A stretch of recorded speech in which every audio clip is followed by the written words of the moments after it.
আমরা বুঝতাম পারি না এই রাস্তাটা কার লাগে ঠিক করা হয়। এই মুখ্যমন্ত্রীর লাগে ঠিক করা হয় না পাবলিকের লাগে? আমরা তো মনে হচ্ছে যে মুখ্যমন্ত্রীর লাগে ঠিক করা হয় রাস্তা। কত কিন্তু পাবলিকে অত কষ্ট করছে রাস্তার লাগিয়া, কত পার্টি রাখছে, অত ইয়ে রাখছে, কিন্তু কোনো কেউ আইছে না, ইয়ে করে না। কিন্তু মুখ্যমন্ত্রী হওয়ার সাথে সাথে রাস্তাটা ঠিক করা হয়, কারণ এই রাস্তাকে ডেলি কিন্তু মুখ্যমন্ত্রী চলাফেরা করবানি, চলতে লাগবে তো পাবলিকই, কষ্টটা করে তো পাবলিকে, পাবলিকে কষ্ট করবো আর মুখ্যমন্ত্রীর এই রাস্তা ঠিক করা হবে। এটা আমি কারণটা কিন্তু বুঝতে পারলাম, এটা আমি তুলে দিলাম আমি আপনারা। ওই যে রাস্তাটি কষ্ট হলো পাবলিকে আর মুখ্যমন্ত্রীর এই রাস্তা ঠিক করা হইব, এটা আমরা তো বুঝতাম পারলাম না। এটা আপনারা বুঝছেন নি? আপনারা যেখানে দাঁড়িয়ে আছেন সেই রাস্তাটি, শুনুন, আপনারা যে রাস্তাতে দাঁড়িয়ে আছেন সেই রাস্তাটি অতি গুরুত্বপূর্ণ 3 জেলার জন্য, আর হসপিটালের সামনে, তাও আবার কালীনগর সরোজনী হসপিটালের সম্মুখে। কিন্তু দেখা গেছে বর্তমান সময়ে ওই রাস্তার মধ্যে গতকালকে থেকে খুব ভালোভাবে মেরামতের কাজ চলছে। এখন একটা বাইক স্কুল হয়ে গেছে ও সামনে থেকে, এখন স্কুল একটা হয়ে গেছে, মানে কালীনগর হসপিটাল আইছে পেশেন্ট। ডেইলি চলে, ডেইলি চলে যাচ্ছে না, ডেইলি। ও নো নো তাই না, বড় বাইক ও এখন মনে হয় স্কুল দিয়ে দিয়েছে, ও তো টান মানে স্কুল দিয়ে দিয়েছে। আমরা বাইর নাম, আমরা বাইর নাম করব মানে কিতা কইবা, মানে এই সড়ক দুর্ঘটনা লাগিয়া আমার সবাই রেলের চাকরি করে আর ডিউটি করিয়ে মানে আওয়ার পরে ওই যে বাগমারার এখানে এই গর্ত করিয়ে মানে মানে বর্তমান সময়ে আপনার ভাই সড়ক দুর্ঘটনার সম্মুখীন হয়েছেন। আচ্ছা, ওই যে বরাক উপত্যকার জন্য এই যে জাতীয় সড়ক 37 নং জাতীয় সড়ক, যেটা শিলচর বদরপুর, সেটা খুব গুরুত্বপূর্ণ।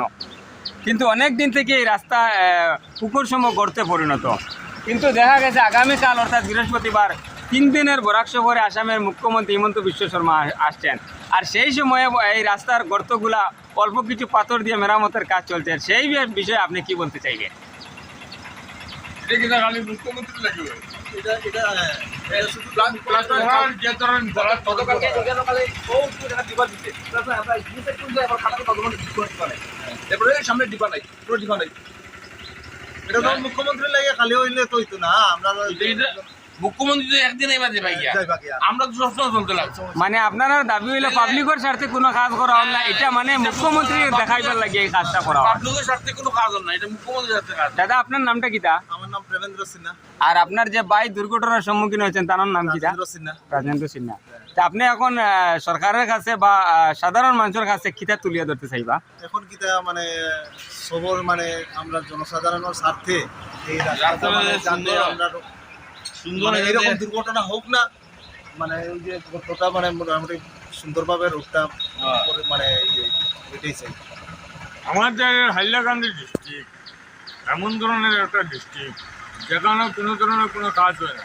নেতা মন্ত্রী হইলে এলে আওয়ার পরে দেখা যায় যে কেন বেজান কাজ হয়, তারা কুছ কাজ করতে ইয়ে করতে গর্ত ভর্তি করতে।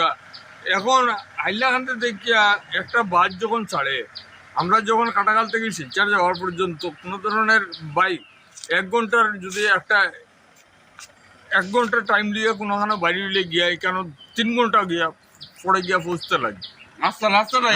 রাস্তাটাই খারাপ। আমার মানুষে কই না আমি সপ্তাহ মাতি আমি আমার সঙ্গে মারতে লাগবো, মারতে লাগবো আমার। আচ্ছা, এখন বর্তমান প্রশ্ন হচ্ছে ওটা বর্তমান এখন দেখি আর মুখ্যমন্ত্রী শুনছি আমরা এখানে ভিজিট আছে 3 দিন প্রোগ্রাম, এখন দেখি আর কাজ করা শুরু হয়েছে। মুখ্যমন্ত্রী লাগিও নি,